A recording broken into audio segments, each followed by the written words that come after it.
que acontece com a seleção brasileira é um sonho para o treinador e para o dirigente. Copa do Então, Mundo. o Dorival é fraquíssimo, não tem... O Dorival é fraquíssimo para ser técnico, fraquíssimo para ser técnico da seleção brasileira.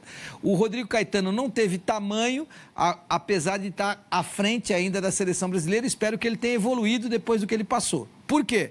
Porque quando você tem, eu garanto para você, quando você tem um presidente, lá vem você, mas o presidente não dá autonomia para o Rodrigo Caetano. Pera um pouquinho.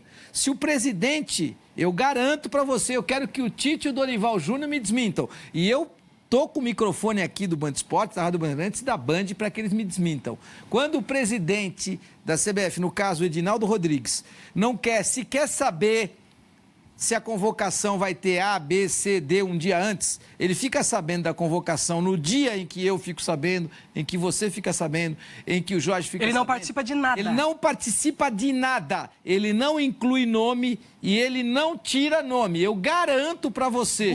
Burocrata e controlador como ele é. Ele é burocrata, controlador de resultado e custo. Ele não fica sabendo. Eu quero... Bom, e é ótimo. Escalação tudo bem. Convocação tudo bem. Convocação... Mas as pessoas que trabalham com ele afirmam que ele é um cara controlador demais, que ele dá pouca autonomia. Ele dá pouca autonomia se ele quer ter uma centralização. Eu não estou aqui para defender o Edinaldo, que a qualquer momento ele faz uma besteira e eu venho aqui e critico na boa. Agora, eu nunca vi um presidente que não queira saber, com pelo menos 2 dias de antecedência, qual vai ser a convocação da seleção brasileira. Isso é natural. Ele não quer saber, ele não inclui nome e ele não tira nome. Isso é um sonho para o Rodrigo Caetano, que tem que ter tamanho para chegar e peitar o Rafinha, porque se o presidente não quer saber, você concorda que quem faz a lista final é o técnico da seleção e é o coordenador da seleção? Sim. No caso, o Dorival pode ter assistentes, se tem assistentes, o filho e tal lá, mas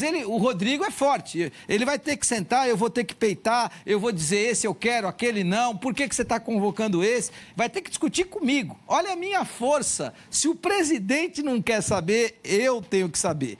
E aí, eu sou muito forte. Os problemas da seleção vão além da convocação. Não me venha com a ideia. Não. Quando você convoca e nós estamos lidando com milionários, nós estamos lidando com jogadores que são milionários.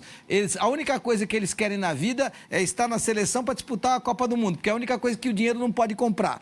E eu que tenho a caneta para colocá-los na convocação. Eu, Rodrigo, ou eu, Dorival. Rodrigo e Dorival foram fraquíssimos para poder mostrar a força que tem para falar para Rafinha, para Rodrigo, para Vinícius Júnior, para todos os outros, o que é que eu quero que você faça. Não, se ele tem carta branca, ambos têm carta branca, a autonomia, a autoridade para fazer e não fizeram, aí você está certo. Mas aí a gente está falando de 2 profissionais que não conseguiram entregar aquilo que eles foram contratados para fazer. Os problemas da seleção vão além das convocações, Elia. Quais são você pode voltar na época do Tite. Vamos lá. São poucas as convocações que a gente vai discordar de outro nome. Mas, em linhas gerais, os últimos técnicos da seleção, eles não fazem convocações. Mas é porque eles são incompetentes, então.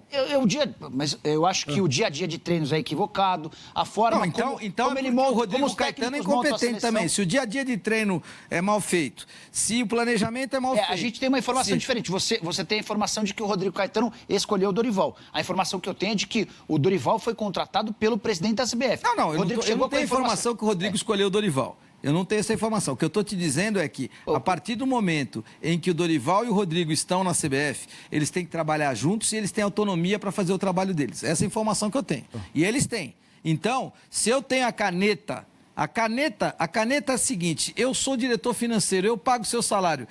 Eu tenho a gestão sobre você, profissional, não adianta nada. Por quê? Porque se você não trabalhar direito, eu vou te demitir. Perfeito. É o caso do Rodrigo e do Dorival, era o caso do Dorival enquanto ele era técnico da seleção. Se o presidente não determina, eu perguntei assim para o presidente Edinaldo, você coloca algum nome? Não. Chama o Dorival aqui e chama o Tite. Não coloco nenhum e não tiro nenhum. Não coloco nenhum e não tiro nenhum. Fico sabendo da convocação da seleção brasileira junto com você. Ponto 1. Ponto 2. O senhor ficaria incomodado se o Rodrigo Caetano mandasse o Rafinha regravar um vídeo? Eu quero exatamente que eles tenham posição. O senhor precisa que o Neymar seja convocado para que a cota da seleção brasileira seja maior? Em momento algum. A seleção brasileira e a CBF têm um orçamento tão grandes e tão virtuosos que eu não preciso de ninguém. Olha aqui o superávit da CBF. Por esse raciocínio, porque eu acho que com a convocação da seleção, trabalhar na gestão vai muito além só do que escolher os atletas para uma partida. Esse é o ponto. Envolve uma série de questões, mas pelo que você está trazendo para nós de informação, a questão não passa por aí. Passa que os profissionais que foram escolhidos se apequinaram diante dos grandes nomes dos atletas que nós temos hoje representando o nosso país, jogando fora. Porque, assim, quando eu digo representando, o Rafinha é uma grande estrela no Barcelona, mas, lamentavelmente, na seleção não corresponde. O Vinícius Júnior é o melhor do mundo pelo Real Madrid, mas, lamentavelmente, na seleção não corresponde. Então, quer dizer que esses gestores se colocam abaixo desses profissionais. Tiveram isso claramente. Ô, Elia, mas aí só para completar esse assunto de seleção CBF, tem dois acontecimentos importantes, né? O Elia já trouxe aqui, eu também falei, a gente bateu na mesma tecla de que o Ancelotti é o plano A da seleção, é o plano A, B e C, né? E tem crescido no futebol europeu a informação de que o Xabi Alonso vai ser o novo técnico do Real Madrid. Inclusive, dizem que já acertaram até a salário. Inclusive, nessa segunda-feira, o CEO do Bayer Leverkusen contou que há um acordo de cavalheiros entre o Xabi Alonso e a diretoria do Leverkusen. Se for para ir pro Real Madrid, se for para voltar para clubes onde ele já jogou, ele seria liberado de forma gratuita. Então, está tudo se encaminhando para que o Xabi Alonso seja o novo técnico. E no próximo sábado tem um confronto que é definitivo. Barcelona e Real Madrid se enfrentando na final da Copa do Rei, partida em Sevilha. Qualquer derrota do Real Madrid, a perda desse título da Copa do Rei, e a mudança deve acontecer ainda durante o final de semana, abrindo o caminho para que o Ancelotti seja o técnico da seleção. O plano B, ou C, ou D, a segunda possibilidade é do Jorge Jesus, que nessa segunda-feira colecionou um tropeço. O time dele empatou com o Shabab, 2-2, e esse resultado... ter aproveitado a derrota do Al Ittihad.